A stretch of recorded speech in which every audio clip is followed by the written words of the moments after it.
and I feel a chill down my spine. Lou is dead. He was executed. Hello everybody and welcome back to the channel. Welcome to the channel if you're new here. My name is Death by Pony, and today we're going right back into Lake of Voices. So without further ado, let's hop in. Alright. I'm okay. Keep moving. Right, if I don't keep moving, then I'll only be getting in the way. However, I reach my hand back for him to take. Being distracted by thought of Lou stumbling will bring us both down. This can help. Seeing my hand waiting ahead past those monsters encourages Lou even further. He pushes his way through and grabs hold. I grip him tightly and begin to run again. We manage to clear the worst swarm of Nixie on the bridges. I take a moment to savor fresh air as I slow my pace. Lou is grasping for breath, however. He's got an eager grin on his face. The Nixie do not follow us, but they are much too near for comfort. We meet eyes and both continue to run to put those creatures far behind us, still hand in hand. We start rushing across bridges with renewed vigor, and don't stop until the wet sound of crooked monsters are long behind us. I take advantage of the break to look around with more carefulness. It's nothing but essence of Sinlos, bridges, fog, and lake itself. I can see neither the interloping guide nor of the shore. We are completely and utterly lost in this labyrinth of ever-changing bridges. The atmosphere surrounding this place is even more oppressive, and the density in the dark. Now that I have been forced to take in our situation, I'm engulfed by the sheer emptiness of it all. The silence is deafening. My thought turns to Lou. This is what he had to deal with before we happened to find each other. I felt so sure in my need to protect him, the boy on the brink of death curled up in a helpless ball. I feel the cold sting of regret upon realization that Lou is back in the situation again thanks to my choices. I turn to assess him. He's bent forward over his knees, panting erratically as he tries to catch his breath. He's completely and utterly exhausted. Yet when he catches my gaze, he looks up to me and smiles. I jerk my head away. I'm wild, uncomfortable that Lou is much more willing to smile now than before. I have no idea how he could be so happy over this. I don't even want to consider that he's acting this way for my weak sake. I open my mouth to speak, but before I can put forth one word... I think we're safe right now. I'm struck, baffled by his choice of words, given where we are. Sinlos is the Nixie's territory. They felt inescapable. However, this lake is vast. The Nixie are not omnipresent, nor omniscient. Lou catches me looking for any sign. I noticed that Nixie can't be everywhere in this maze. It's huge. Now that we're away from them, we just have to be quiet. Of course. I feel a surge of hope well up in my chest. We should take this opportunity to fully rest. Then we can progress somewhat slowly for a time. Capturing the attention of those beasts with loud steps is something we must avoid. Lou nods. The two of us stand quietly together, regaining our strength for the path ahead. After a short period of time, we start making our way across the bridges as cautiously as possible. He starts moving ahead of me. I follow behind, closely. Lou stares out at the lake with a listless expression, and he seems entirely entranced within his own mind. His expression is dark. His thoughts are almost oozing gloom. I make no attempt to interrupt, allowing him to process his thoughts on his own. Unfortunately, his true concerns are still a mystery. I feel powerless to help. What are the odds? The two of us would end up getting left behind by the guide again. He chuckles and nervously smiles of my own forms, the sheer irony of it. I cannot say. It isn't exactly the same, however. This time, it was you who chose to be with me. How could I not? There isn't anything else in this lake that's worth standing by. The affection in his tone causes me to smile more honestly. We continue on the near-identical pathways together, after a short comment before Lou has stopped to speak again. We are rather aimless, but there is little sense in panic between us. Somehow, the complete isolation makes it feel as though there's no threats. There's only us in a never-ending void. I force myself to shake off such thoughts. I need to remain focused. The end will come whether we arrive at it or not. A little later down the path, Lou suddenly seems to escape the snare of his mind once more. He gives an inquisitive glance. So are you still curious about me? I wouldn't mind sharing more, if you'd like. I can't give specifics, but if that's fine, then... Of course, please do. He grins at me. However, his face quickly falls as he laughs to look away as he prepares to open up. I was the black sheep of my village. I wasn't ever able to accomplish anything, and it felt like I never belonged. I couldn't go anywhere else. It wasn't possible for someone like me. I didn't exactly want to leave, though. I only wanted to feel I was worthwhile, that I was wanted, needed. I tried again and again to be that to someone, but it was pointless. He chuckles bitterly. Like myself. I pointedly give him a frown. He ducks his head further. You probably already know that much about me by this point, huh? I'll move on. During one of my attempts to be of any use, I made some mistakes. I got caught by people who threatened my village. I didn't have the nerve to stand up to them. I put everyone I knew at risk. I had a chance to make up for what I did, but I didn't take it. And now this is where I am. His face falls to the depths of despair. The worst part is, the longer I'm here, with you, the less I regret it. No matter what happens to them or me, I wouldn't ever want to change my decision to go with you. I'm such a selfish coward. At least I'm embracing that now. After 1 week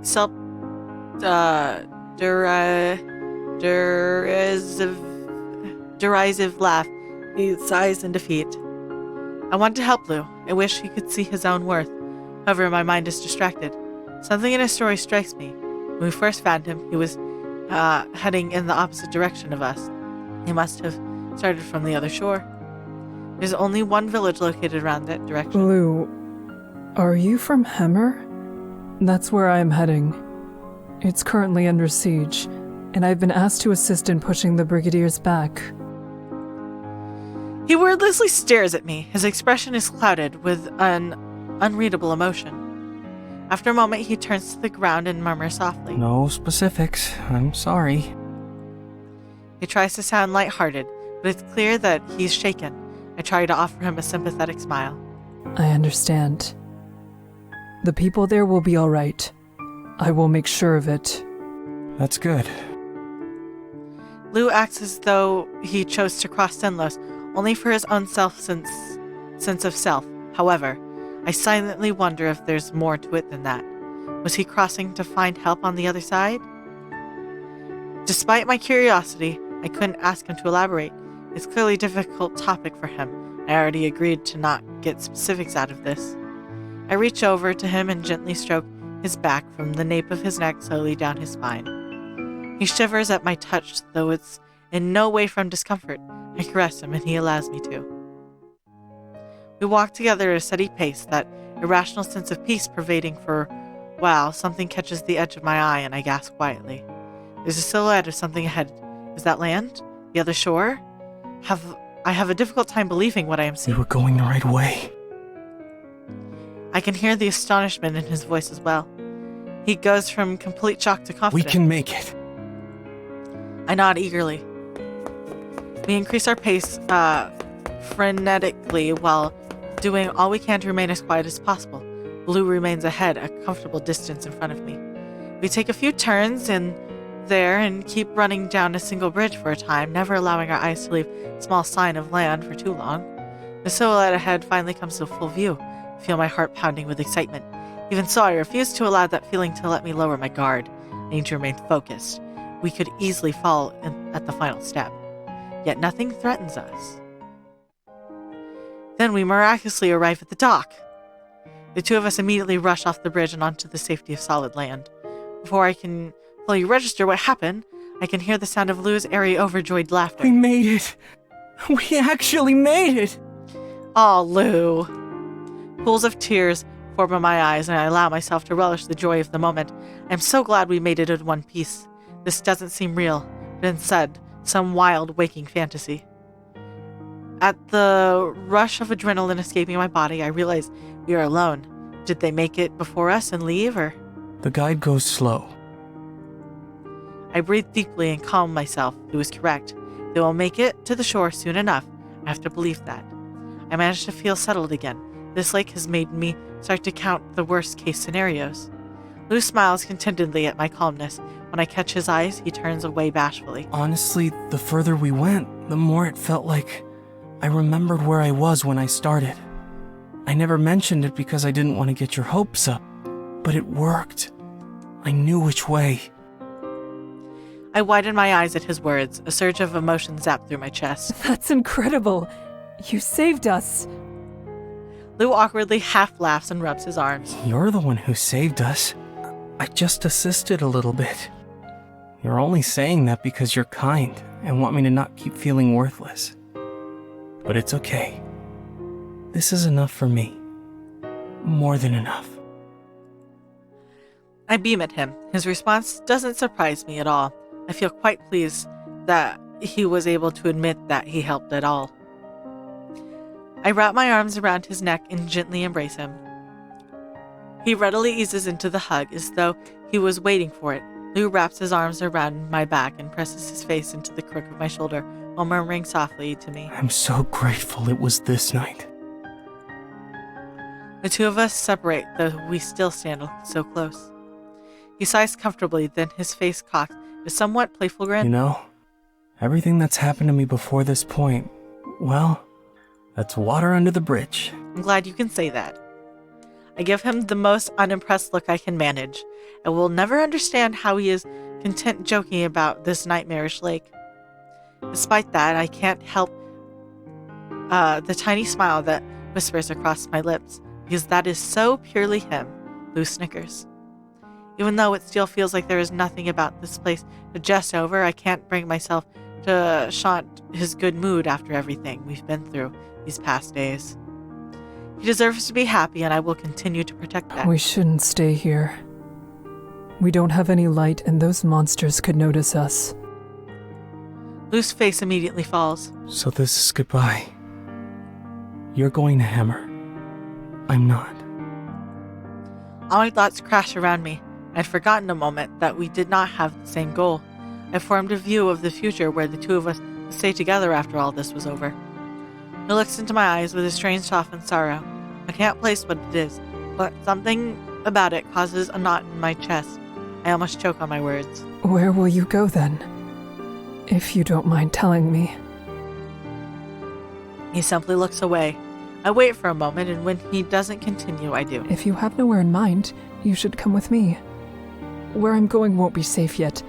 However, it will be soon, and I will defend you until it is. He bites his lip, though finally is able to face me. I'd like to. More than you know. But I can't. I need you to trust me when I say that if I did go, it wouldn't make anything better. I'm so sorry. He looks the same as when I first met him, holding himself together, because if he doesn't, he might fall apart. But now something with him is different. It's stronger than the utter despair of failure from when we first met. It's solid, unwavering, and accepting. You don't have to come. I understand. Still, I'd like to see you again. He makes a small noise, something between a whimper and a grunt. Lou nods. I want that too. When you have the chance, come back here. I'll wait for you. I promise. I blink in surprise. What? Lou, that doesn't make any sense. He simply smiles. I suddenly get an urgent hold of him. Maybe it doesn't, but that's the only option we have. No matter how much I hate this shore, it's close enough and far enough.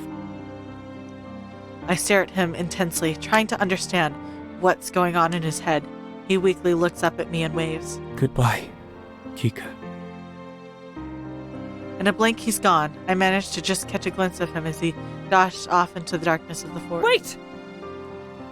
I try in vain to call for him until my voice goes hoarse. He either doesn't hear me or doesn't listen. He completely disappears into the night. I stand there, stunned. I quickly shake off the shock and step into the forest. It's no use. He's not on the pathway. There's no trace of where he could be. He's gone. I realize a tear is falling down my cheek. I wipe off the errant tear and ball my hands into fists. I vowed to myself, no matter what happens, I will return to this lake for him. I have to find him. I have to. This can't be the last time. Lou, please wait for me. I hurried to Himmer as quickly as I could. I already failed to help another during my journey. I could not afford to fail the villagers. They were grateful to see me, for it was a desperate situation indeed. The urgency meant that my mind was occupied with other matters. I worked tirelessly to aid Himmer's own guards in forcing back the brigaders. But during the moments of calm and when the sun went down, I would remember the lake. The villagers were alarmed when I arrived on my own, but it did not take them long to guess what must have happened to Bamele. Having to recount that terrible story was almost more than I could endure. Yet I know that it will be even worse when I must tell my fellow guards back home. They deserve to hear the truth from me, regardless of how I feel. After putting Sinless behind her, Margaret explained where she was originally from, though she has no plans on returning. Despite leaving everything she knew, Margaret boldly looks towards the future. I respect her for her bravery, and I hope for nothing more than the best. I have not heard nor seen the guide since then. He will remain obscured in that realm of fog and fear, a mysterious light off in the distance that is ever out of reach of the real world. Then once the situation was stable enough for me to take some time for myself. I arrived on the shore of Sinlos at dawn. It's late enough that only the lonely dock remains, a small moment to the horrifying maze that haunts the nights of this lake. I weave my way through the thick fog and jagged roots. I have little idea of what I'm supposed to do, since Lou ran off before making any actual plans. I wander around searching for the boy. I peer across trees and rocks. There's no trace of him to be found. Kika. I hear my name being called in the distance. My heart jumps as I recognize that voice, the icy tone of Sinless's only guide. I turn to see him walking towards me. It is expected that he is here. Still, this is far from the reunion I'm striving for. I have difficulty not being somewhat bitter. He praises me quietly before humming in understanding. You came back for him. My defense shut up. How do you know about that? His eyes bore deeply into mine, and I feel a chill down my spine. Lou is dead. He was executed. What? All the air is sucked from my body. The guide offers no further explanation. It hits me hard. No, that can't be. You have to be wrong. His face is scrunched up in what could possibly be sorrow as he begins to speak. It wasn't possible for Lou to escape from what he had done. His fate was sealed. No one could save him. He released a long breath before he continues. That is why he told me everything, in case he couldn't be here himself. Lou did wait for you. He stayed for as long as he could. His death was not peaceful. However, it was proud. Time seems to nearly stop as I sit beside myself with lurching pit in my stomach. Lou was here with me in what feels like only a moment ago, and now... The guide sighs melancholy. It all feels so pointless. Still, you gave Lou something he never had, and it seems he gave you something in return. Perhaps that does have worth. My mind is racing. My heart pounds painfully in my chest. I have difficulty believing he actually thinks this is true. It does not seem as though he would like to, at the very least. I want to believe it as well. Slowly, I reach into my pocket and gently stroke the shell Lou gave me. Without another word, the guide walks off into the distance. I don't make any attempt to follow him. I fully take out the shell to look at it. Somehow I didn't want him to see. It was between just the two of us. I stare at the beautiful gift, grasping it in my hands. Then turn my eyes to look out at the lake. Hot tears pull in my eyes as I start to fall down my cheeks. The things he said, the way he was so willing to leave everyone behind, why he seemed so prepared to let himself die. It all became so much clearer in an instant. It truly was hopeless from the start. I squeezed my eyes shut tight and imagined his face, tracing every line, every expression, and engraving it into my memory. Lou, I'll always remember you. I won't allow what you've done to be for nothing. I promise. I sit there, for I couldn't say how long. drinking in the eternal image of Lou while vowing to never allow him to leave my thoughts. Then I open my eyes and leave the shore behind. Ugh! How dare you do this to me? I still find it difficult to accept Lou's cruel death. I have yet to remove the shell from my pouch. Carrying it gives me at least some comfort that helps me continue on, despite the pain. And I will not stop trying. I will still fight to protect others. Though, through it all, Lou will stay with me. He won't simply fade into the mist. I choose to believe that in this way his soul can find peace. Lou! Oh man, I'm sitting here and I'm getting teary-eyed. I hope you enjoyed today's video, and if you did, remember to hit like. That way I know you're enjoying the videos I'm making. Remember to subscribe. That way YouTube brings you back here to see what's next, and I won't take up any more of your time. Have a good day, and I'll see y'all next time. Bye!